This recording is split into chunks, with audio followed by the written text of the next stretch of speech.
Okey guys, hari ni saya nak bagi tutorial bagaimana untuk mengendalikan motosikal Rouge DS 900X.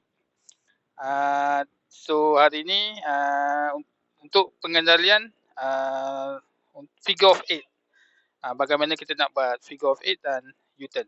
So mari kita sama-sama belajar bagaimana untuk mengawal motosikal ni. Okay. Baik. Kita perlukan sebuah motosikal. So sebelum tu sebenarnya saya dah berlatih banyak kali lah. Saya dah biasa kan selama 4 bulan mengendalikan motosikal ni. Dan segala tingkah laku dia saya dah kenal lah.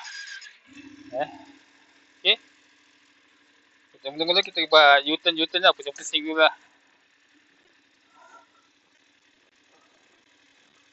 Kita tengok bagaimana pengendaliannya untuk buat U-turn. Posisi badan.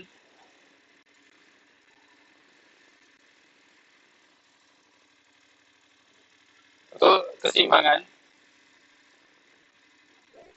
Sebelah kanan. Jadi untuk kiri pula.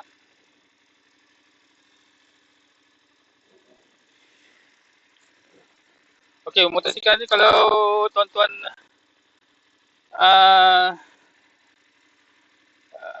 apa ni saya nak bagi tahu dia ada pengendalian RPM. Untuk low RPM ataupun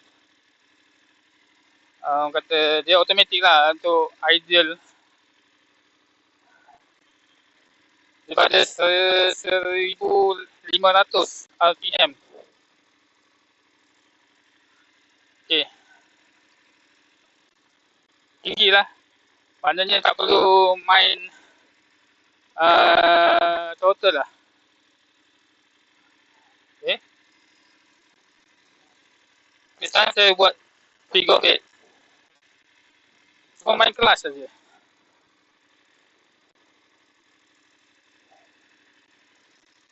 RPM dia dah stabil lah. Dan lihat saya punya body position. Bagaimana kedudukan punggung saya di atas saddle untuk mengimbangkan motor ni.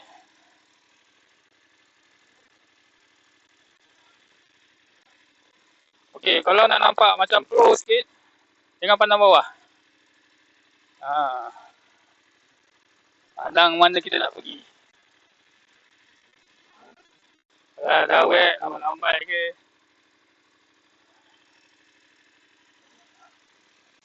Okay. Saya hanya kawal kelas saja.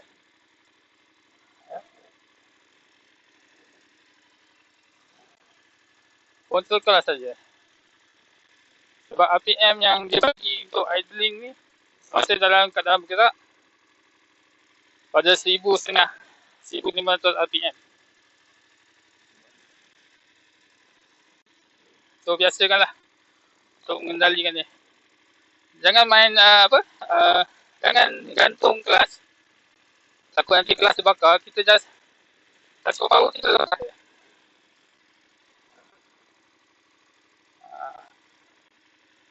Jangan gantung sangat. Ni lama ni. Tengok punggung saya macam mana.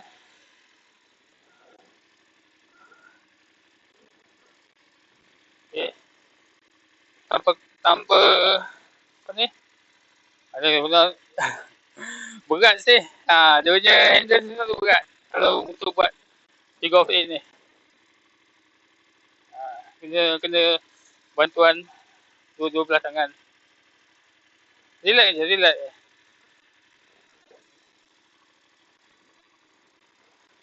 Okay, basic figure of 8 ialah bulatan lah. Okay, tengok bulatan tu. Bulatan saja.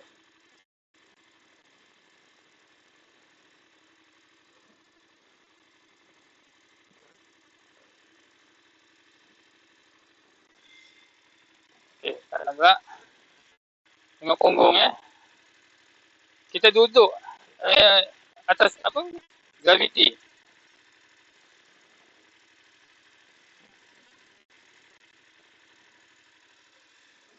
Okey.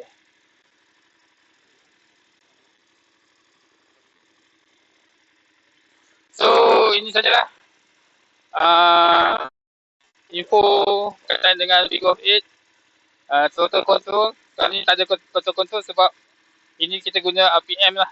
RPM yang dia dah setting pada motor ni pada 1500, cuma kita control pada clutch. Ush, ada kereta keluar pun kat situ.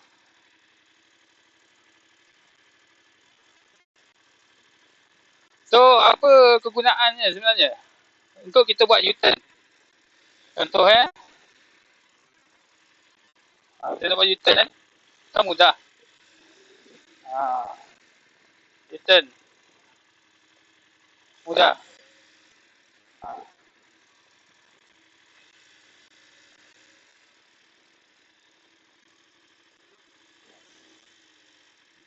Itu sajalah. Kan? Figure of 8 ni.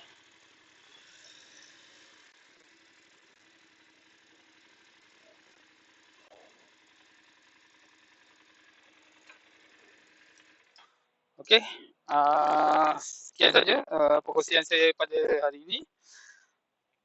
Kalau benda ni bermanfaat, sila share dan ikutlah saya punya TikTok ataupun YouTube saya. Okey, bye.